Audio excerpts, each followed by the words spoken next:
Good morning दोस्तों, मैं अनिल कुमार सिंह कुशवाहा। आज आपको बीएड फोर्थ सेमेस्टर का चौथा पेपर, जिसमें एक टॉपिक है बुद्धिलब्धि परीक्षण। तो हम यहाँ पर बुद्धिलब्धि परीक्षण के अर्थ, परिभाषा, उद्देश्य, उसके प्रकार और उसकी विशेषताओं के बारे में जानने का प्रयास करेंगे। इस समय क्लास नहीं चल पा रहा है, तो इसलिए हमारा एक छोटा सा प्रयास है कि हम ऑनलाइन के माध्यम से यूट्यूब चैनल के द्वारा आपको इन सभी चीज़ों के बारे में बता सकें, जो आपकी परीक्षा भी बहुत जल्द होने वाली है और ये आपकी परीक्षा के लिए काफ़ी महत्वपूर्ण है। तो इसे हम यहाँ पे बताने का प्रयास करेंगे। तो सबसे पहले हम देखते हैं कि बुद्धिलब्धि परीक्षण का अर्थ क्या होता है। तो उसको यहाँ पर देखने के लिए हम कई स्लाइडों का प्रयोग करेंगे। तो सबसे पहले हम जानते हैं कि उपलब्धि परीक्षण का अर्थ क्या होता है। तो उपलब्धि परीक्षण के अर्थ को समझने के लिए हम यहाँ पे लिखा हुआ है, हम इसको पढ़ देते हैं। प्रत्येक व्यक्ति अपने जीवन में अनेकों प्रकार का ज्ञान तथा कौशल प्राप्त करता है। इस ज्ञान तथा कौशल में कितनी दक्षता व्यक्ति ने प्राप्त की है, इसका पता उस ज्ञान तथा कौशल की उपलब्धि परीक्षण से ही चलता है। विद्यालय की विभिन्न कक्षाओं में अनेक प्रकार के छात्र शिक्षा ग्रहण करने के लिए आते हैं। समान मानसिक योग्यता से संपन्न न होने के कारण वे समय की एक ही अवधि में विभिन्न विषयों तथा कुशलताओं में विभिन्न या उपलब्धि का मापन या मूल्यांकन करने के लिए उपलब्धि परीक्षण की व्यवस्था की गई है। उपलब्धि परीक्षण वे परीक्षाएं हैं जिसकी सहायता से विद्यालय में पढ़ाए जाने वाले विषयों और सिखाई जाने वाली कुशलताओं में छात्र की सफलता या उपलब्धि का ज्ञान प्राप्त किया जाता है। इसकी परिभाषा को स्पष्ट करते हुए प्रेसी रॉबिन्सन व हार्कक्स के अनुसार उन्होंने लिखा है कि उपलब्धि परीक्षाओं का निर्माण मुख्य रूप से छात्रों के सीखने के स्वरूप और सीमा का माप करने के लिए किया जाता है। दूसरी परिभाषा गैरिसन व अन्य के अनुसार है। गैरिसन व अन्य ने कहा है कि उपलब्धि परीक्षा बालक की वर्तमान योग्यता या किसी विशिष्ट विषय के क्षेत्र में उसके ज्ञान की सीमा का मूल्यांकन करती है।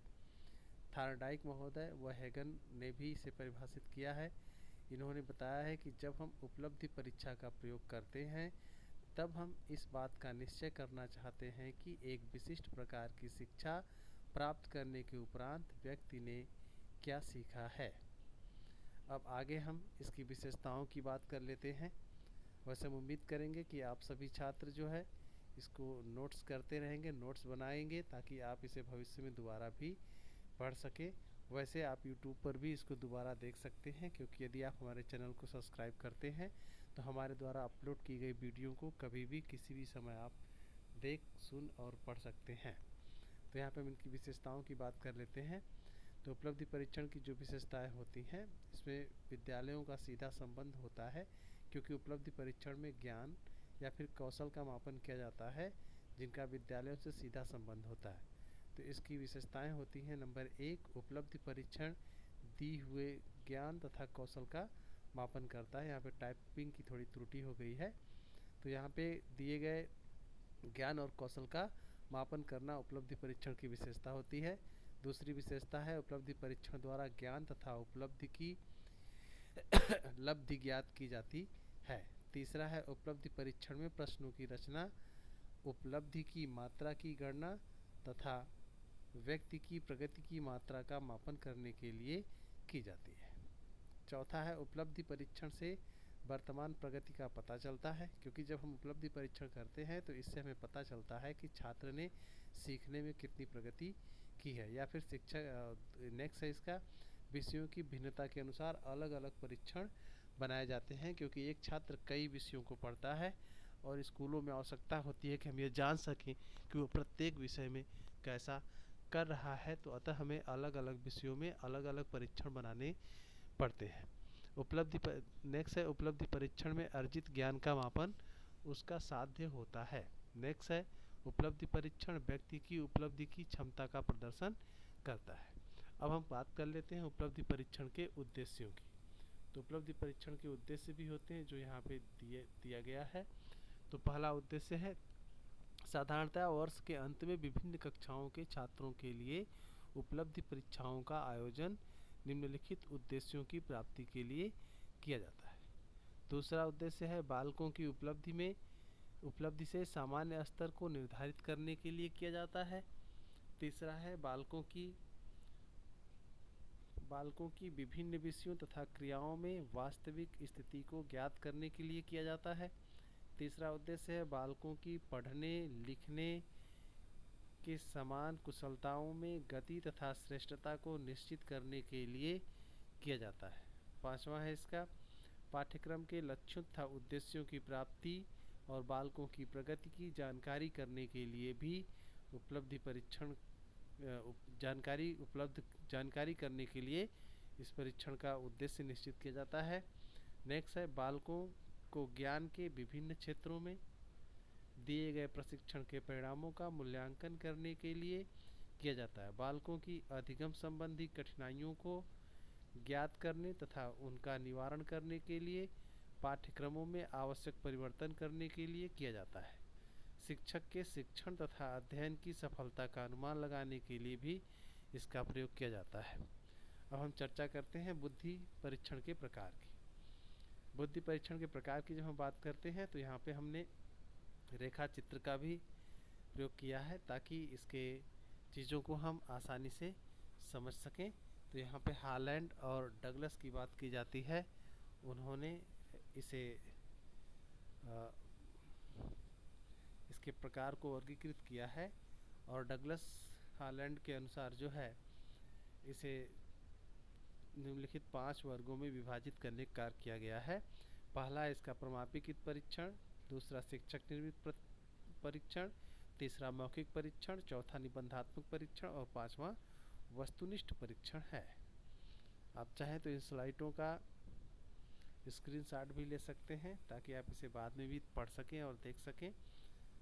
तो यहाँ परीक्षण के प्रकार का आरेख दिया हुआ है, वही सभी प्रकार हैं। यहाँ पे उपलब्धि परीक्षण को मुख्यतः 2 वर्गों में बांटा गया है। पहला है प्रमापित परीक्षण और दूसरा है शिक्षक निर्मित परीक्षण। शिक्षक निर्मित परीक्षण को पुनः 2 भागों में बांटा गया है, एक आत्मनिष्ठ परीक्षण, दूसरा वस्तुनिष्ठ परीक्षण।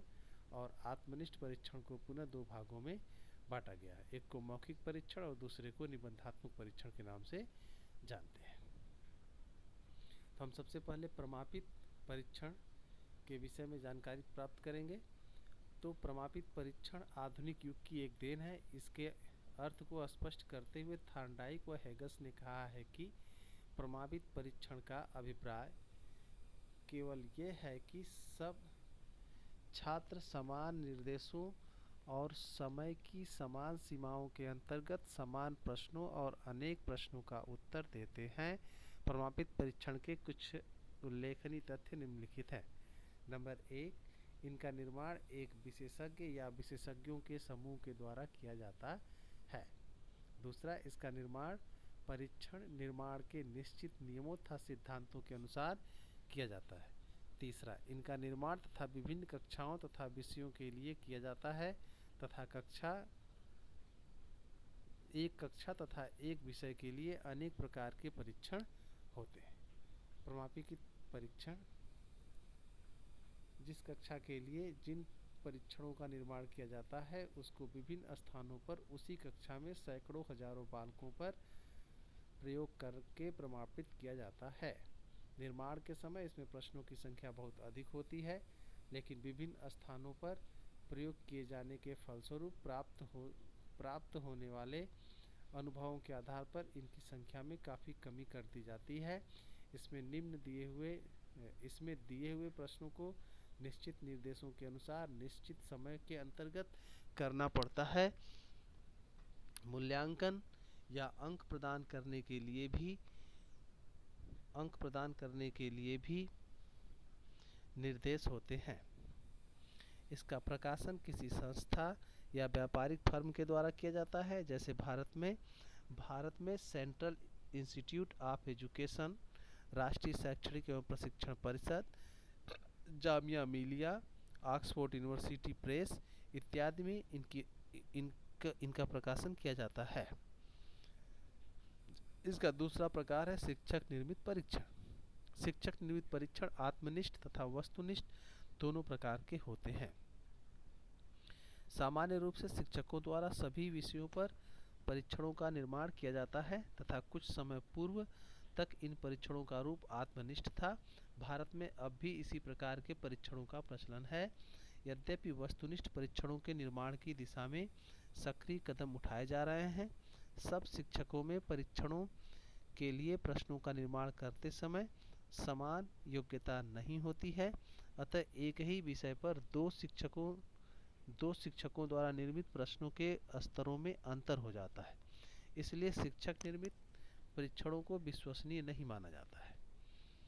नेक्स्ट है मौखिक परीक्षण। एक समय ऐसा था जब विद्यालयों तथा उच्च शिक्षा संस्थानों में मौखिक परीक्षाओं की प्रधानता थी, लेकिन आधुनिक युग में लिखित परीक्षाओं का प्रचलन होने के कारण इनका महत्व बहुत कम हो गया है। फिर भी प्राथमिक कक्षाओं तथा उच्च कक्षाओं में विज्ञान के विषयों की प्रयोगात्मक परीक्षाओं एवं वाइवा के रूप में अब भी इसका अस्तित्व शेष है। मौखिक परीक्षा का मूल्यांकन करते हुए राइट स्टोन ने कहा है कि मौखिक परीक्षा कितनी भी अच्छी क्यों न हो, पर छात्रों को अंक प्रदान करने के लिए निम्न साधन है। इसका महत्व केवल निदानात्मक साधन के रूप में और उन परिस्थितियों में है जिसमें लिखित परीक्षाओं का प्रयोग नहीं किया जा सकता है। नेक्स्ट प्रकार है निबंधात्मक परीक्षण। तो निबंधात्मक परीक्षण सर्वाधिक प्रचलित उपलब्धि परीक्षण है। इसमें इन्हें शिक्षक बनाता है, यानी कि जो निबंधात्मक परीक्षण होता है इसको तैयार करने का कार्य शिक्षक करता है। इनमें प्रश्नों का उत्तर निबंध के रूप में देना पड़ता है, इसलिए इनको निबंधात्मक परीक्षण कहा जाता है। हमारे देश में मात्र निबंधात्मक परीक्षा का ही प्रचलन है। इस परीक्षा प्रणाली में छात्रों को कुछ प्रश्न दिए जाते हैं जिनके उत्तर उनको निर्धारित समय में लिखने पड़ते हैं। नेक्स्ट है वस्तुनिष्ठ परीक्षण। वस्तुनिष्ठ परीक्षणों का विकास करने का सराहनीय कार्य जे.एम. राइस, एक विद्वान है जे.एम. राइस, जिन्होंने इसे विकसित करने का कार्य किया था। उसने इन परीक्षणों की रचना, प्रयोग और अंकन इत्यादि के संबंध में अनेकों मौलिक कार्य किए हैं। उसके कार्यों से प्रोत्साहित होकर स्टार्च व इलियट ने अनेक अध्ययन करके इन परीक्षणों की उपयोगिता को सिद्ध किया। फलस्वरूप इनके प्रयोग पर अधिकाधिक बल दिया जाने लगा। वस्तुनिष्ठ परीक्षा वह परीक्षा है जिसमें विभिन्न परीक्षक स्वतंत्रतापूर्वक कार्य करने के बाद अंकों के संबंध में एक ही निष्कर्ष पर पहुंचते हैं या समान उत्तरों के लिए समान अंक प्रदान करते हैं।